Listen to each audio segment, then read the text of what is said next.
The morning light in Augusta, Georgia, came in soft and golden, spilling across the small kitchen table where Natalie Bennett sat with her coffee.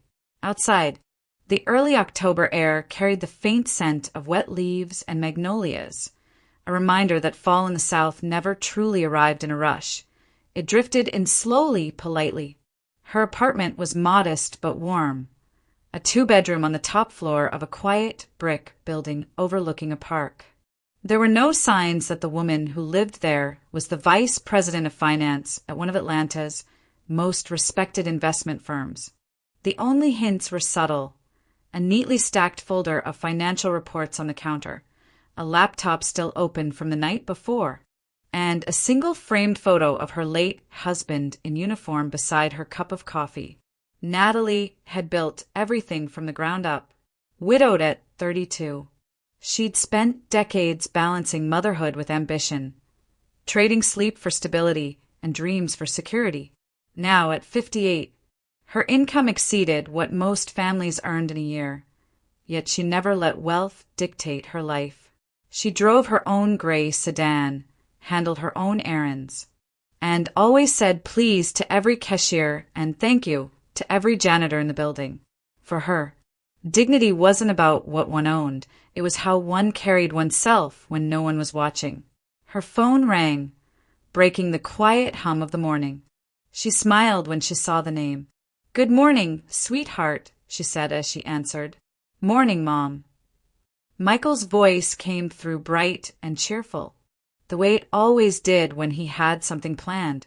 "Listen, Charlotte's parents are hosting dinner this weekend at the Magnolia House in Savannah. They really want you to come." Natalie set her cup down, amused. "The Magnolia House? Sounds fancy. Should I dig out my pearls?" Michael chuckled nervously. No, nothing like that. Just, dress comfortably. Charlotte's family is kind of traditional.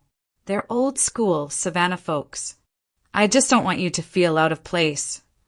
Out of place. The words hung in the air a little longer than he intended. Natalie glanced toward the framed photo of her husband.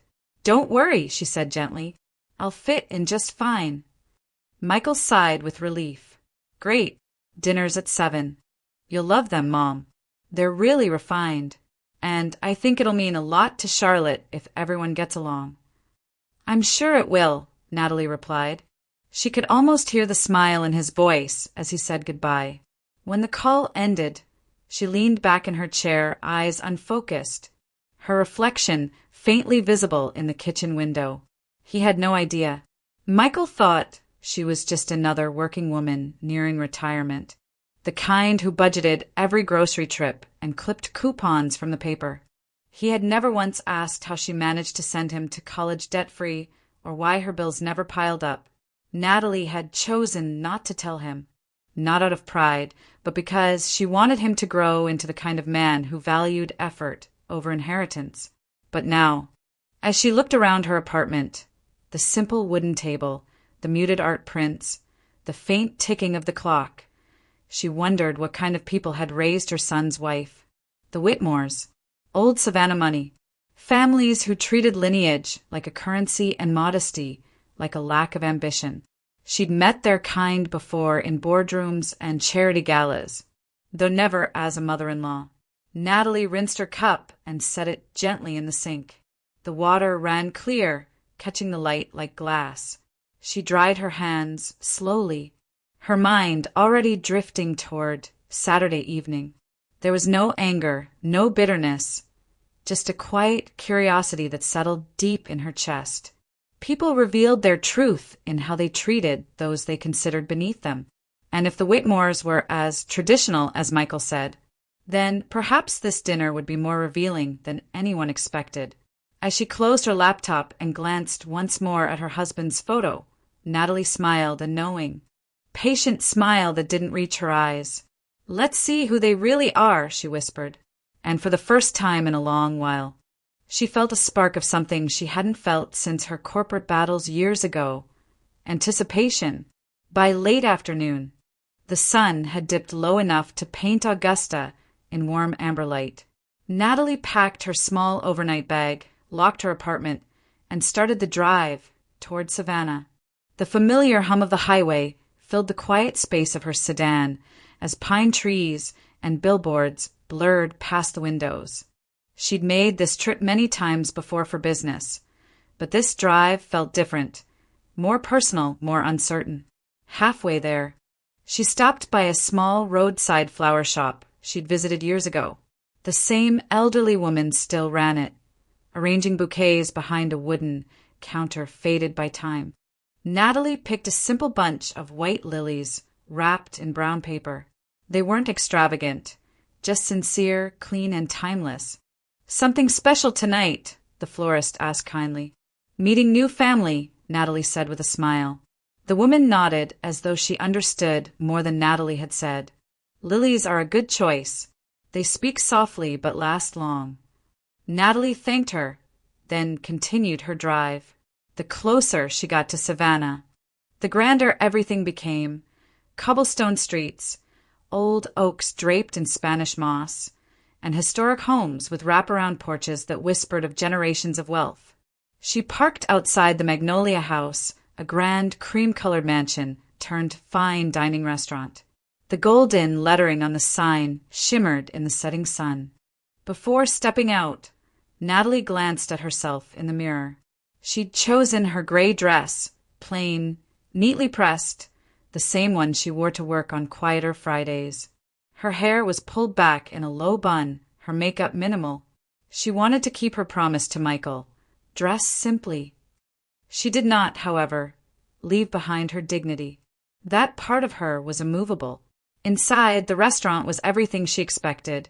White tablecloths, chandeliers, a soft string quartet playing in the corner. A hostess led her to a private dining room. The moment the door opened, Natalie felt the weight of every eye in the room turned toward her. Evelyn Witmore was the first to look up. Dressed in pale silk and pearls, she offered a tight, polite smile that didn't quite reach her eyes. Thomas sat beside her, tall and composed, his cufflinks glinting under the light. Charlotte's smile wavered, genuine, nervous. And Michael stood too quickly, nearly knocking his chair back. "Mom, you made it," he said, his voice caught somewhere between affection and discomfort. Natalie held out the bouquet. "These are for you, Charlotte." "Oh, they're lovely," Charlotte said, taking them awkwardly, unsure whether to thank her or hide them. Evelyn's gaze flickered toward the flowers with quiet disapproval, as if she'd expected roses instead of lilies. Thomas gestured toward the table. "Please have a seat." As Natalie settled in, she noticed how the conversations shifted, measured pauses, careful words. The kind of politeness that wasn't meant to welcome, only to test. Michael cleared his throat, trying to fill the silence. "This is my mom," he said, glancing toward his in-laws. "She works in finance, nothing too fancy." The sentence landed softly, but carried its own quiet sting. Natalie met his eyes briefly, her expression calm, unreadable. Evelyn gave a delicate nod. "How wonderful," she said. "It's always good when people find stability." Natalie smiled faintly. "Yes, stability has its rewards." The waiter arrived to pour water, and conversation resumed in gentle murmurs. But beneath the clinking of silverware and soft music, there was a current Natalie could feel, a subtle tension dressed in elegance. Every glance, every polite half-smile was a performance. She didn't mind. She'd been in rooms like this before, surrounded by power disguised as charm. The difference was that this time, she wasn't here to negotiate a contract. She was here to meet the people who thought they were evaluating her. And Natalie Bennett never entered a room without taking notes. Dinner began with the careful choreography of Southern politeness, menus opening in unison, quiet pleasantries exchanged, and smiles that didn't quite reach the eyes. A waiter approached, tall and neatly pressed in black and white. He handed Natalie the wine list first, but Evelyn intercepted it smoothly, the way one might correct a small social misstep. "Oh, I think she'll prefer something light," Evelyn said, handing the list back. Maybe the house read, "Nothing too bold. It can be overwhelming for those not used to dining here." Her tone was syrupy sweet, but the subtext clung to every syllable. Natalie simply folded her napkin across her lap and nodded, the faintest trace of amusement flickering in her eyes. "That sounds fine, thank you," she said. When the waiter asked about entrees, Evelyn didn't hesitate. "For Mrs. Bennett, the roasted chicken, please. It's simple and comforting." Then she turned to Natalie with a tight smile. "It's the kind of dish you can't go wrong with, wouldn't you agree?" Thomas chuckled. "Ah, Evelyn, you always know what's best for everyone." Natalie smiled lightly, unfazed.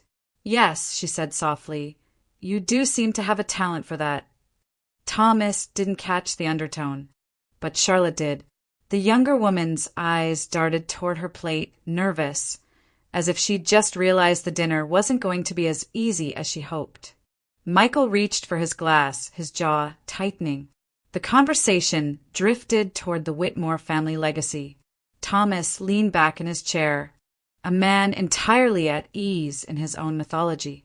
"My grandfather founded our first property in 1924, he said proudly.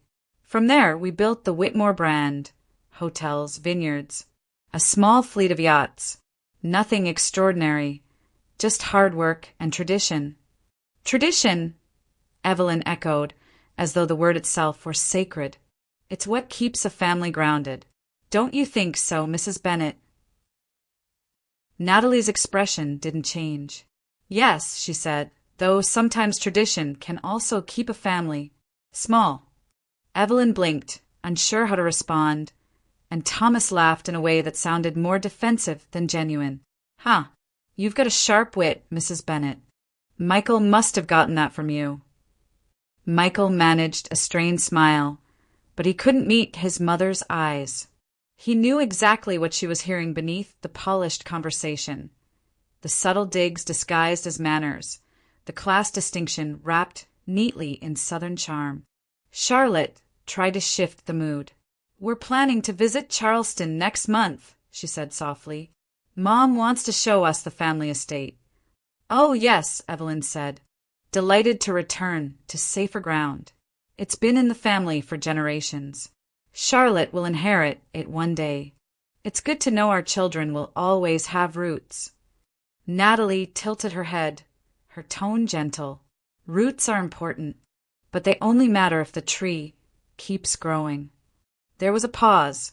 The quartet in the corner began a new song, slow lilting, the kind that filled silence rather than replaced it. Thomas raised his glass. "To new beginnings," he said cheerfully, "and to family connections that lift us all higher."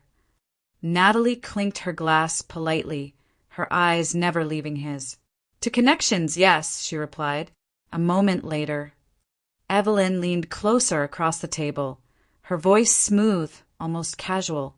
"Your son is very lucky, Mrs. Bennett," she said, smiling with calculated grace. "He's married up, as they say." The words hung in the air like perfume, pleasant on the surface, poisonous underneath. Michael froze, his knuckles white around the stem of his glass. Charlotte's breath caught. Even Thomas looked uncertain whether to laugh or remain silent. But Natalie didn't flinch. She looked at Evelyn with a calm, measured gaze, the kind that came from years of watching boardroom egos crumble under their own weight. Then she smiled, slow and serene. "Yes," she said softly, "he is very lucky." And for the first time that evening, Evelyn didn't know whether she'd just been agreed with or gracefully dismantled. By the time dessert arrived, the air around the table had grown still, as if every polite exchange had slowly drained the oxygen from the room. The waiter set down delicate plates of pecan pie and coffee, the aroma of bourbon glaze filling the quiet, yet no one reached for their forks. Conversation had thinned to small murmurs about the weather, the roads between Savannah and Augusta, the mild unpredictability of southern autumns. Thomas finally cleared his throat. His tone was light, but something deliberate edged beneath it. "Mrs. Bennett," he began, Evelyn and I were talking earlier. Well, mostly Evelyn. He chuckled at his own charm before glancing at his wife for encouragement. We've been thinking about you, about how hard it must be to live alone, and, well, we wanted to offer a little help. Natalie set her fork down gently, her expression unreadable. Help, she repeated. Evelyn smiled, perfectly poised. Nothing dramatic. Dear, we just thought it might make things easier if you had a bit of support. Something small, $500 a month, perhaps. The words fell softly, as though wrapped in lace. Thomas nodded as if confirming a generous deed. Yes, just something to help with bills or whatever you might need. You've raised a wonderful son. It's the least we could do. For a moment, there was only the quiet sound of the string quartet drifting in from the next room. Charlotte's spoon clinked softly against her cup before she set it down, hands trembling just enough to make the porcelain ring. Michael didn't move at all. His gaze stayed fixed on his plate, his jaw tight, his shoulders rigid. Natalie looked at them, each one of them, and took her time before answering. That's very kind, she said finally, her tone calm, but unnecessary. Evelyn's smile tightened, a flicker of frustration beneath the surface. Oh, please don't take it the wrong way, she said quickly. It's not charity. We simply want to help you keep your dignity. We know how difficult things can be at this stage of life. At this stage of life, the phrase slid across the table like a cold blade. Natalie's hands remained still in her lap. Her pulse didn't quicken. She didn't blink away tears or bite her tongue. She simply watched Evelyn, the way one might watch a stranger mistake arrogance for grace. Thomas leaned forward, lowering his voice in a tone meant to sound paternal. It's really no trouble. The family's comfortable, and we consider you part of it now. It would give us peace of mind to know you're taken care of. Across the table, Michael's fingers tightened around his napkin until it nearly tore. Charlotte kept her eyes on the tablecloth, shame coloring her cheeks. Natalie finally spoke, her voice soft but cutting through the room like the faint crack of ice. And what would you like in return? Thomas blinked. In return? Evelyn tilted her head, as if puzzled by the question. Nothing, of course, she said. Just perhaps a little space. We all want the best for Michael. And sometimes the transition between families can be delicate. There it was, the truth behind the velvet curtain. Distance. That was what they were buying. An invisible wall to separate their world from hers. Natalie exhaled slowly, letting silence settle before answering. I see, she said. You're very thoughtful. Evelyn relaxed, mistaking composure for acceptance. We try to be.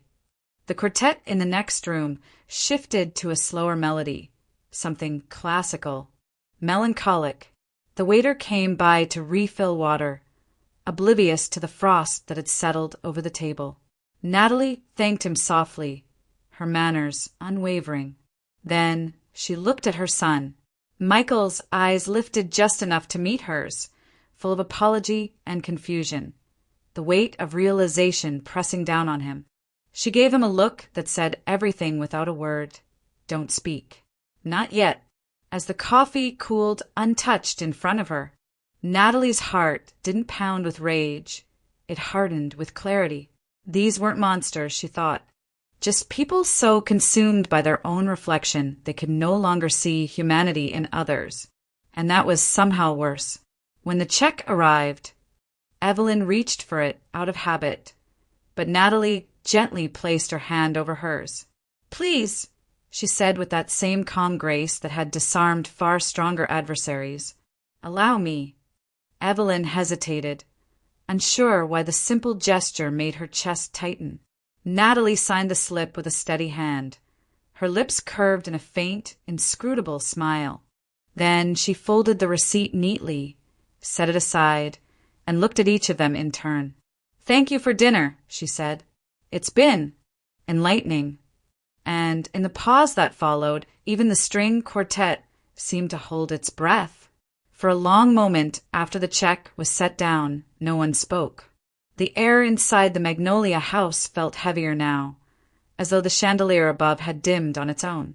The waiter stood patiently a few feet away, the practiced smile of someone who sensed tension but knew better than to acknowledge it. Natalie's hand rested near her purse, fingers calm, deliberate.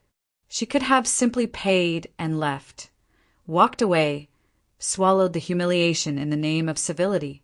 But she'd lived too long, worked too hard, and seen too much to let ignorance masquerade as kindness one more time.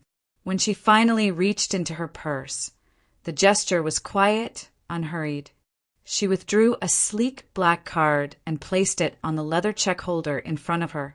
The black shimmer caught the light, subtle but unmistakable, the kind of card reserved for those whose wealth was measured not in thousands, but in millions. Evelyn's eyes flicked toward it instinctively, then froze. Thomas leaned forward, his expression tightening as realization began to replace arrogance. Charlotte gasped softly. Michael didn't move. Natalie looked at the card for a moment, then at them. Her voice, when she spoke, was calm and clear, almost gentle.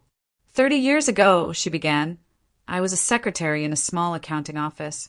I made just enough to buy groceries and pay rent. When my husband died, Michael was 5. I promised him, and myself, that he'd never feel the weight of my struggle. No one interrupted her. The hum of the dining room seemed to fade, leaving only her words and the faint clink of silverware from distant tables. So I worked, she continued. Days, nights, weekends. I took every certification, every promotion. I moved to Atlanta, joined Bennett Financial, and built something that no one could take away from me. I became the vice president of finance. I've handled portfolios larger than this restaurant, larger than your entire hotel chain, Mr. Witmore. Thomas opened his mouth, but no sound came out. Natalie smiled faintly. Over the years, I invested wisely. I built trust funds, bought property, reinvested dividends. I've been comfortable for quite some time. She tilted her head. Comfortable enough to offer you $500 a month if you'd like. The silence that followed was absolute. Even the waiter, frozen halfway through refilling glass, looked as though he wished to disappear. Evelyn's face paled, her composure unraveling at the edges. Mrs. Bennett. Natalie raised a hand gently. Please, don't trouble yourself. I know you meant well. Her tone wasn't mocking, it was merciful, and somehow that made it sting even more. But you see, dignity isn't something others can give or take. It's something a person earns, day after day, often in rooms just like this one. Thomas stared down at his untouched dessert, the weight of the moment pressing on his chest. Charlotte blinked rapidly, as though waking from a dream she no longer recognized. Natalie signed the receipt with precise, elegant handwriting. Then, sliding the check holder toward the waiter, she said quietly, Consider this the tuition fee for tonight's lesson. The waiter nodded once, taking it as reverently as if it were a sacred offering. Natalie stood. Her chair made no sound as it moved back against the polished floor. She adjusted the strap of her purse over her shoulder, her posture straight, every motion graceful. Evelyn tried to speak again. Mrs. Bennett? Please. But the words faltered before leaving her lips. Natalie paused at the doorway, turning back just long enough to meet Evelyn's eyes. You're right about one thing, she said softly. My son is lucky, but not for the reasons you think. And then she walked away, past the white tablecloths, past the soft music, past the curious stares of diners who sensed something remarkable had just occurred. The door closed behind her with the faintest sound, a whisper of finality. Inside, the Witmores sat in silence, surrounded by the echo of their own embarrassment. Outside, Natalie stepped into the cool Savannah night, the scent of magnolias drifting through the air, her heels clicking steadily against the cobblestone. She didn't look back once. The road from Savannah to Augusta stretched long and quiet beneath the silver wash of moonlight. Natalie drove with the windows cracked open, just enough to let in the cool southern air. The scent of pine and distant rain lingered like memory. Her headlights carved two pale ribbons across the dark highway, leading her through miles of stillness where only the hum of the engine kept her company. The city lights faded behind her, replaced by the rhythm of crickets and the whisper of the wind. Every now and then, a truck passed in the opposite lane, its brief glare flaring across her windshield before vanishing back into the night. It reminded her of how fleeting encounters could be. How some people blazed into your life for only a moment and left you changed forever. She thought of her husband, David, his laugh, his gentle steadiness, the way he'd hold her hand at stoplights when they were young and had nothing but hope. He had died suddenly, a car accident on a rainy night not unlike this one, leaving her with a 5-year-old boy and a mountain of bills. There had been no one to fall back on, no wealthy parents, no soft landing. Only her own hands, her own grit, and an endless list of things that needed to be done. She remembered those years in fragments. Working days at the bank, nights at a diner. The clatter of dishes echoing long after closing time. There were moments she wanted to give up. Nights when Michael had fallen asleep on her lap as she balanced checkbooks by candlelight because the power had been cut off again. And yet she never did. Each mile that rolled under her tires now felt like an echo of those sacrifices, the quiet proof that everything she had endured had led her here.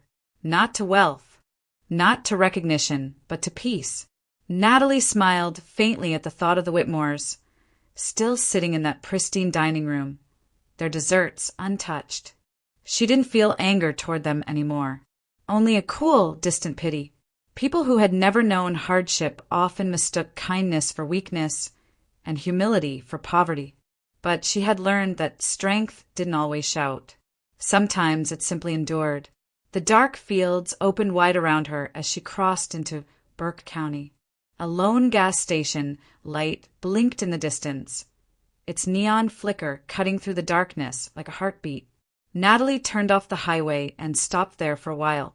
She filled her tank, grabbed a bottle of water, and stood by the car, gazing up at the stars. They seemed impossibly far, cold and constant, the same stars she used to point out to Michael when he was a child, telling him each one was a promise that tomorrow would be better. By the time she reached Augusta, the first trace of dawn brushed against the horizon. She parked in front of her building, the tires crunching softly against gravel. Inside her apartment, everything was as she left it, quiet, orderly, safe.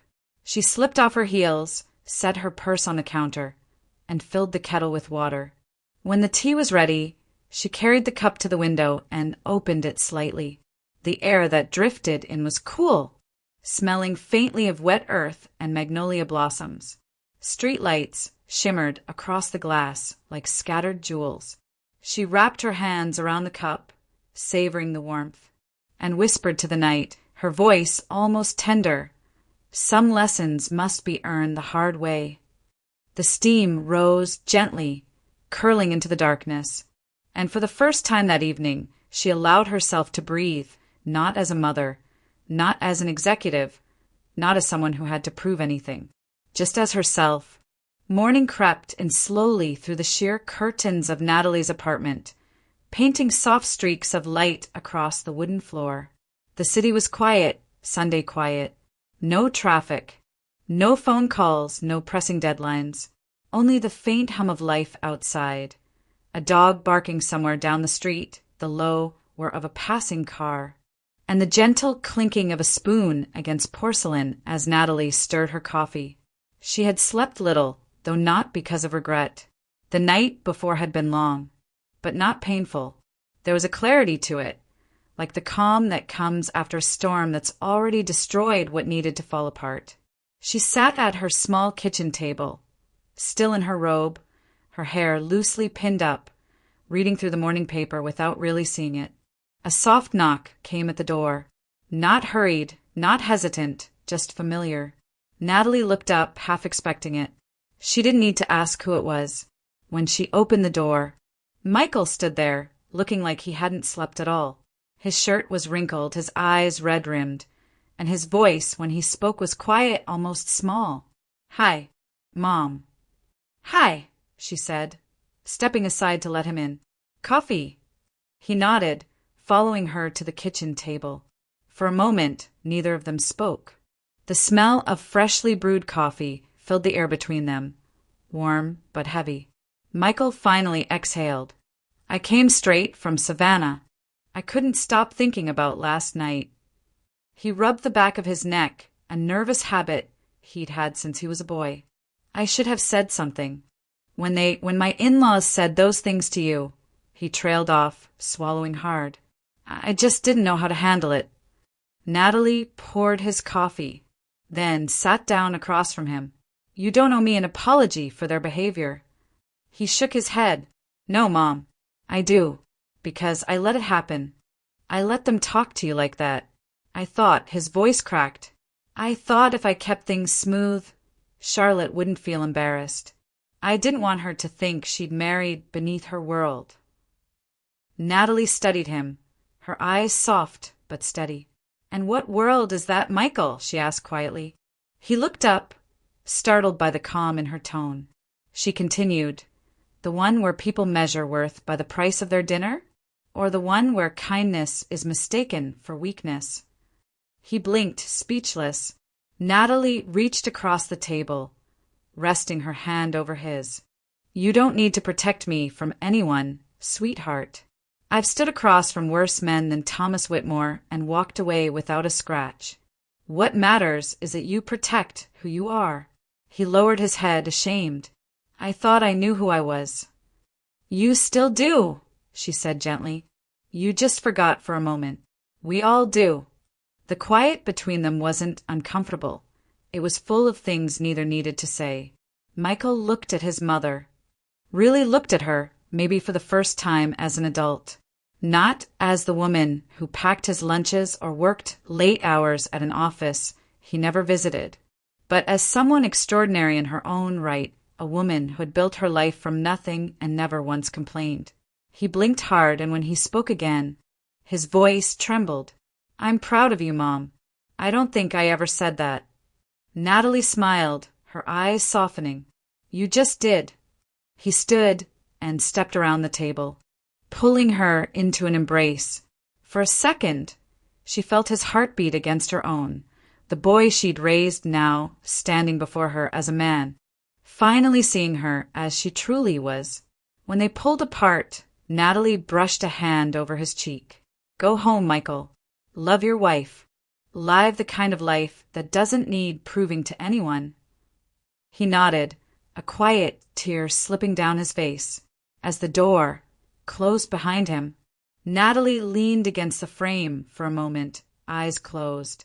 The apartment was silent again, but it no longer felt empty. It felt like peace. A week later, the quiet of Natalie's apartment was interrupted by a soft knock at the door. When she opened it, she found Charlotte standing there, eyes red, shoulders drawn, a bouquet of white daisies trembling slightly in her hands. She looked different from the polished young woman Natalie had first met. No heavy makeup, no designer handbag, no careful posture, just simplicity and exhaustion. "Mrs. Bennett," Charlotte began, her voice breaking. Can I come in?" Natalie stepped aside without a word. Charlotte entered the small living room, clutching the bouquet as though it were an apology she wasn't sure how to deliver. The scent of fresh flowers filled the room, mingling with the faint aroma of tea that lingered from earlier. "I didn't know what kind you liked," Charlotte said quietly, setting the daisies on the table. "But you seemed like someone who'd appreciate something honest." Natalie smiled faintly. "They're lovely, Charlotte. Thank you." For a moment, they just stood there. The air was thick with unspoken things, embarrassment, regret, the fragile beginnings of courage. Charlotte finally sank into the armchair across from Natalie and pressed a trembling hand to her face. I've been wanting to come sooner, she said, her words tumbling out in a rush. But I didn't know what to say. Every time I tried to talk to Michael, her voice cracked, and tears slipped free. I can't believe how awful my parents were to you. And I didn't stop them. I just sat there. Natalie poured tea into 2 cups, giving her space to cry. Sometimes silence feels safer, she said gently, setting a cup in front of Charlotte. But silence can speak just as loudly as words. Charlotte took the cup with shaking hands. I was raised to think manners were everything, she whispered. That being proper meant being better.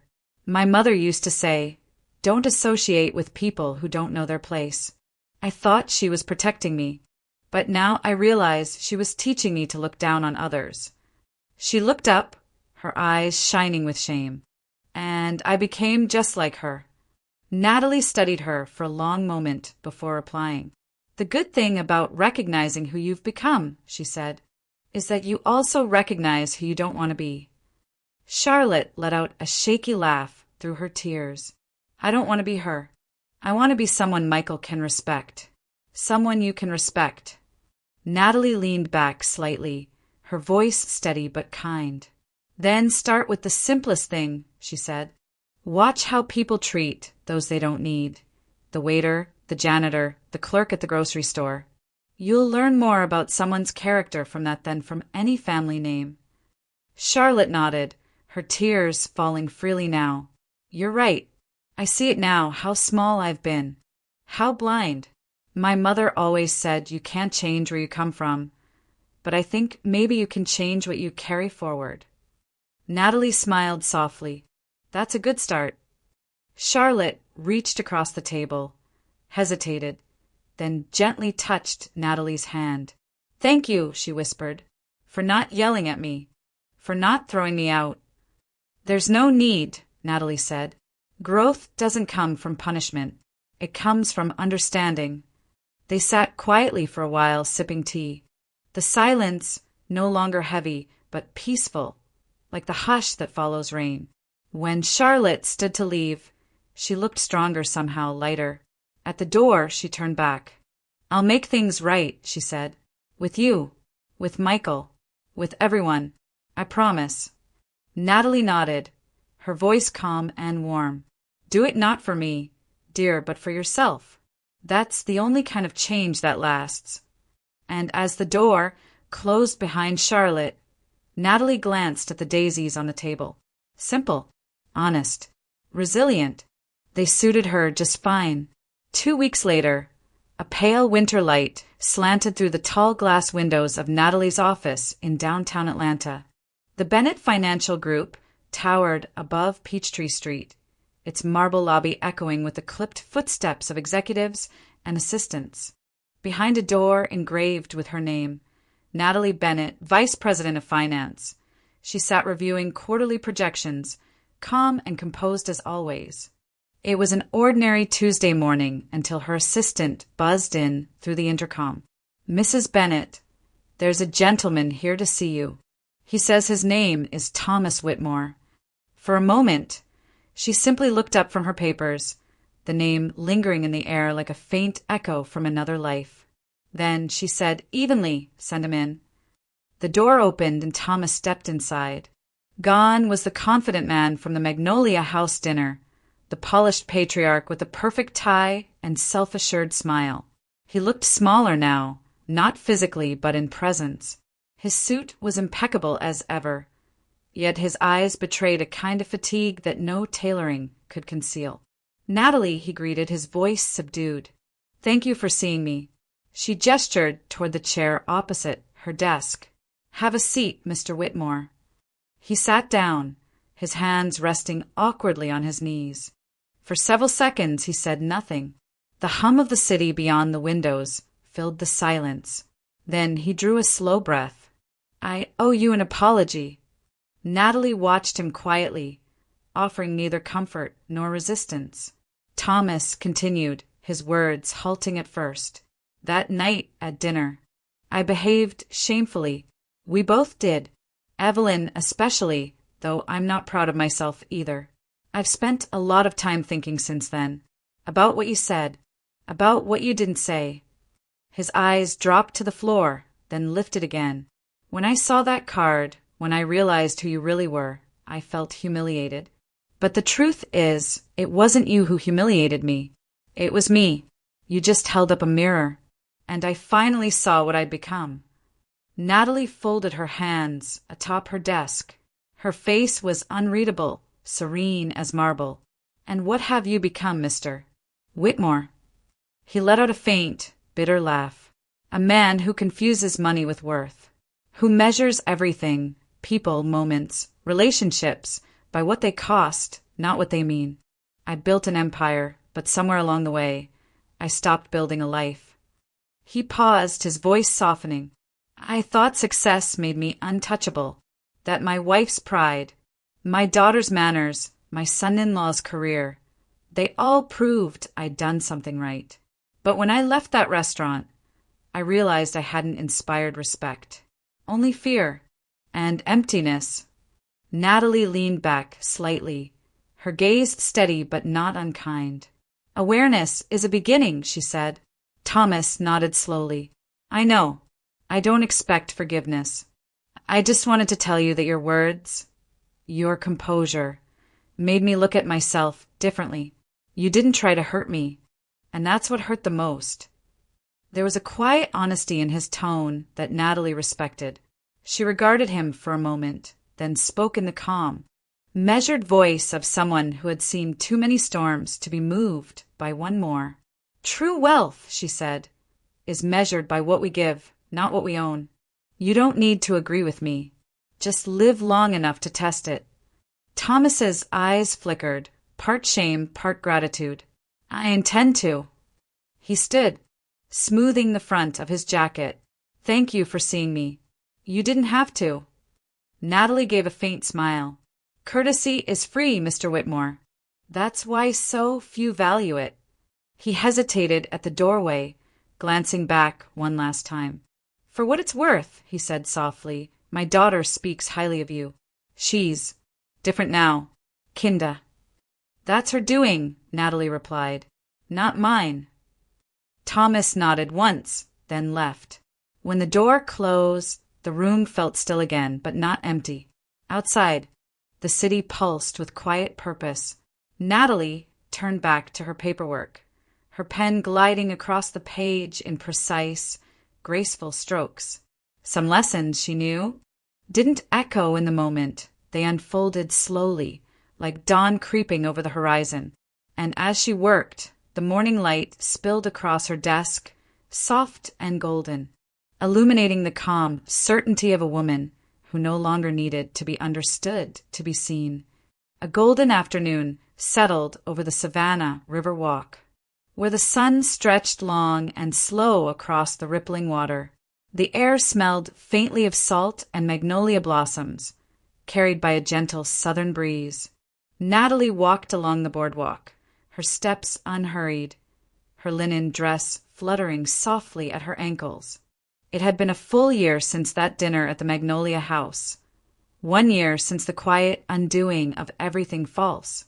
She spotted Michael and Charlotte first, seated at a small table near the railing, their faces bright in the fading light.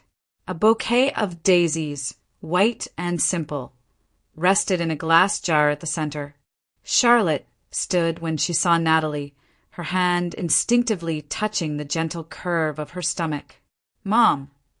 Michael called, his voice warm. Over here. Natalie's smile came easily. As she reached them, Charlotte stepped forward and embraced her without hesitation. There was no tension now, no guarded politeness, only tenderness. You look radiant, Natalie said, touching Charlotte's shoulder. Motherhood suits you. Charlotte laughed softly. I hope I'm half as strong as you were. They sat together, and the waiter came by to pour sweet tea into tall glasses beaded with condensation. Around them, the late afternoon hum of life filled the air. Children laughing near the water, street musicians playing jazz under the bridge, couples strolling hand in hand.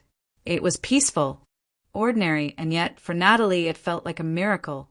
When their food arrived, Charlotte reached across the table and placed her hand over Natalie's. "We wanted to tell you something," she said, her voice trembling slightly. "We've been waiting for the right moment." Michael nodded, his eyes glistening. "We found out yesterday it's a girl." For a heartbeat, Natalie couldn't speak. Her eyes softened, and a slow smile spread across her face. "A girl," she whispered. Charlotte's fingers tightened gently around hers. "And if it's all right with you," she said, tears slipping down her cheeks, "we'd like to name her Natalie." The world seemed to still. The clinking of dishes, the rush of the river, the laughter nearby, all of it blurred into a quiet hum as Natalie's throat tightened. She covered her mouth, her eyes brimming. For years she had carried herself through storms without flinching, but this simple grace was what finally broke her. She reached for Charlotte's hand, holding it tightly between both of hers. "That's the kindest thing anyone has ever said to me," she murmured.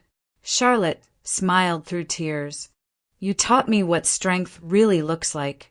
Before Natalie could answer, two familiar figures approached the table. Thomas and Evelyn. Natalie looked up, startled for a moment, but their presence wasn't the intrusion it once would have been. Thomas wore no suit today, just a plain cotton shirt, sleeves rolled up. Evelyn, too, was different. Her hair pulled back simply, her face softer, stripped of the practiced poise she once wore like armor. "Natalie," Evelyn said quietly, "may we join you?" Michael glanced at his mother, uncertain, but Natalie nodded. "Of course." They sat down, awkwardly at first, until Thomas broke the silence. "We heard the news," he said with a small, genuine smile. "Congratulations." Evelyn's eyes lingered on Charlotte's belly, then met Natalie's. "I wanted to thank you," she said, voice trembling, "for the example you set, for not fighting pride with pride." Natalie studied her for a moment before replying. "It's never too late to start over, Evelyn. We all learn our lessons differently." Evelyn gave a small nod, her eyes wet. The conversation that followed was quiet but gentle, filled with small laughter and stories of anticipation. Baby names, nursery colors, Michael's nervousness about fatherhood. It wasn't perfect, not yet, but it was human. And that was enough. As the sun dipped lower, painting the water in shades of amber and rose, Natalie leaned back in her chair and looked out over the river. The magnolia trees swayed softly along the bank, their blossoms catching the last light of day. She felt the wind move through her hair and exhaled, long and slow, the kind of breath that comes only after years of holding everything in. Her heart was light, not with triumph, but with peace, the rare kind that comes after forgiveness has done its quiet work. And as the world around her settled into evening, Natalie smiled faintly and thought, "The greatest revenge is grace, the kind that leaves silence where pride once spoke."